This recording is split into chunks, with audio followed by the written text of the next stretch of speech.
Papaya! Here we go. All right, this is unscripted, just doing whatever. I don't care. I'm just doing it, right? I made a decision.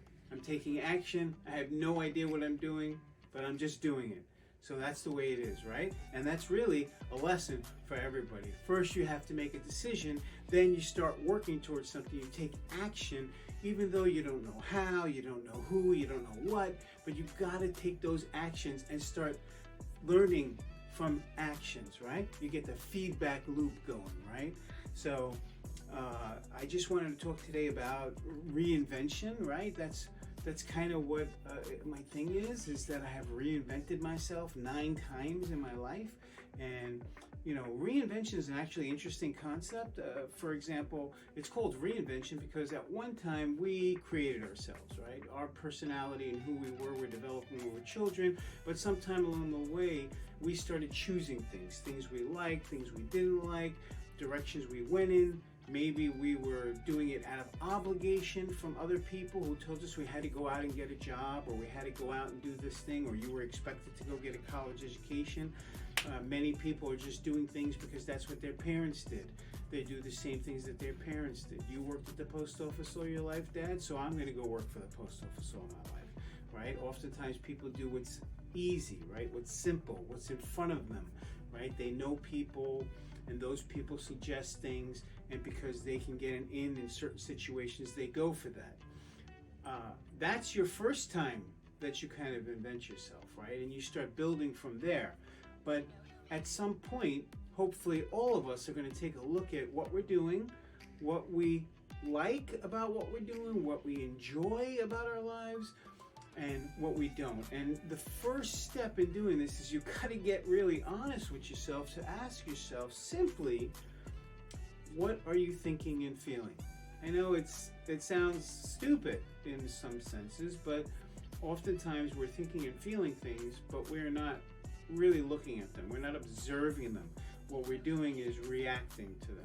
For example, in sales situations, often you'll come in contact with somebody, and that person will say certain things or act in a certain way that makes an emotional response happen inside of you. You start feeling a certain way. Maybe this doesn't go right. For some reason, it just goes downhill. And afterwards, you think, God, that guy was an asshole. That guy was a butthead. Oh, he just wanted to waste my time. But, you know, in reality, something happened in there that you felt something and you reacted in your life. You took some type of action in your life because of what you were feeling. And another thing that happens is you might be going along doing things, whether it's in your relationships with other people or in your work situation or in your health, where you have thoughts and ideas about this, maybe feelings of longing, maybe feelings of discontent. I mean, there have been times in my life I have been very, very unhappy. I just chose not to look at it. I chose to deny it, and I chose to just keep going on and doing the things that I needed to do that was right in front of me from obligation often, instead of really looking at what I was feeling, what I was thinking. So at some point we have to stop and we have to look at ourselves, because all of the results that have happened in your life, in my life, in everyone's lives, are very simple to break down.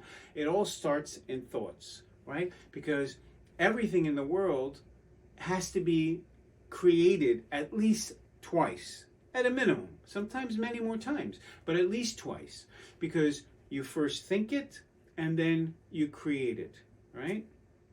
So that's the beginning. And then from those thoughts, what ends up happening is we start to have feelings based upon those thoughts. So I'll give you a stupid example. If you start thinking about, I'm not where I want to be, I need to do more, I need to be more, I need to make more, I need to get ahead, I need to find another situation. You start thinking that, then you start feeling feelings about that specifically. Some of those feelings might be unhappiness, that I feel obligated, that I have to show up at this job every day and do this thing, or I have to show up at this relationship all the time and deal with this relationship, when really I don't like it. It's bothering me, and I'm having thoughts about it, and I'm feeling like shit because I feel stuck.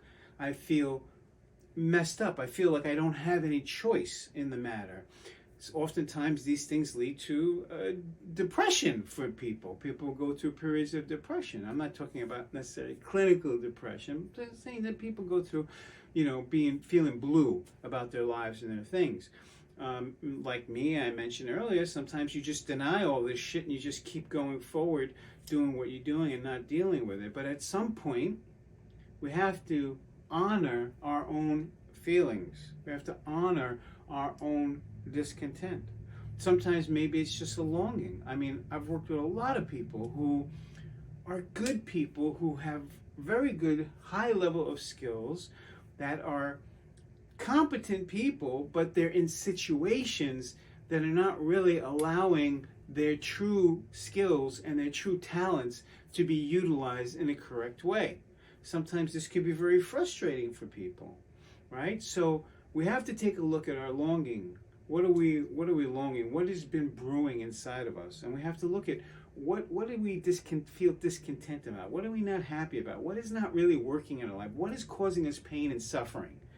And then we have to just make a decision to start moving in that direction to do something about it. I have